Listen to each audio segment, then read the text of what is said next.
नमस्कार दोस्तों।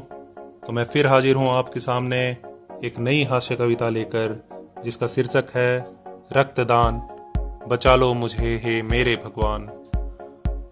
तो बात रक्तदान की है। हमारे कॉलेज में रक्तदान का शिविर 15 अगस्त को रखा गया था। पीटे गए थे नगाड़े और पीटे गए थे ढोल, और एक घोषणा की गई थी, जो छात्र खुद आएगा या दूसरे को पकड़ कर लाएगा उसे फ्रूटी और बिस्कुट दिए जाएंगे। तो ये बहुत ही बड़ा प्रलोभन था। इतना घोषणा करना था कि पूरे कॉलेज में ही भगदड़ मच गई। सारे मुस्टंडे नींद से जाग गए। जो पतले दुबले थे वो एक दिन के लिए शास्त्रा छोड़ के भाग गए। इस धर पकड़ में मैं पकड़ा गया, 4 बाहुबली के पंजों में जकड़ा गया। मैं भी बहुत ही पतला रहा हूँ। मेरा वजन लगभग 20 से 22 किलो रहा होगा। वो रतन नूरा का जो कैरेक्टर है सुनील पॉल का, वो समझ लीजिए मुझे देख के ही बनाया गया है। आरोग्यशाला में मुझको गया था डाला, नर्सों को देखकर छाने लगा आंखों के आगे अंधेरा काला।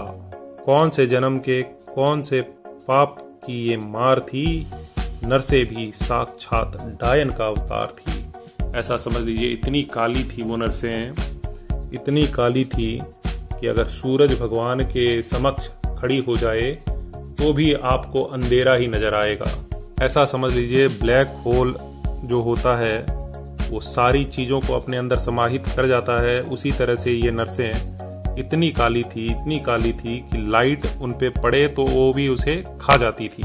जिस तरह से देवता को प्रसन्न करने के लिए आरती गाई जाती है, वैसे ही मैंने उस समय उन नर्सों को खुश करने के लिए यह आरती गाई थी। वही मैं सुनाने जा रहा हूं फिर से। प्रसिद्ध हे डायनी, प्रसिद्ध हे डायनी। प्रसिद्ध मतलब होता है प्रसन्न हो जाओ, प्रसन्न हो जाओ हे डायनी। प्रसिद्ध हे चंडालनी, प्रसिद्ध हे भूतनी, प्रसिद्ध हे कुपूतनी। डरता शैतान थरथराता हैवान, देख तेरी छवि मनुष्य के निकल जाए प्राण।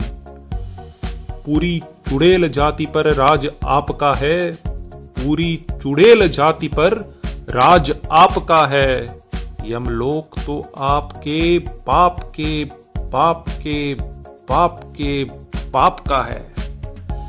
पूरी चुड़ैल जाति पर राज आपका है, यमलोक तो आपके बाप के बाप के बाप के बाप का है।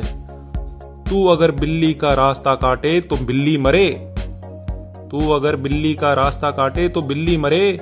शमशान में देखकर तुझको हो जाएं मुर्दे खड़े। ऐसा कैसा खेल खेलता मेरे भाग्य विधाता, नर्स चिल्ला कर बोली। बड़े रुष्ट मूड में बोली वो, चिल्ला के एकदम। नर्स चिल्ला कर बोली, मुझको हिंदी नहीं आता, मुझको हिंदी नहीं आता।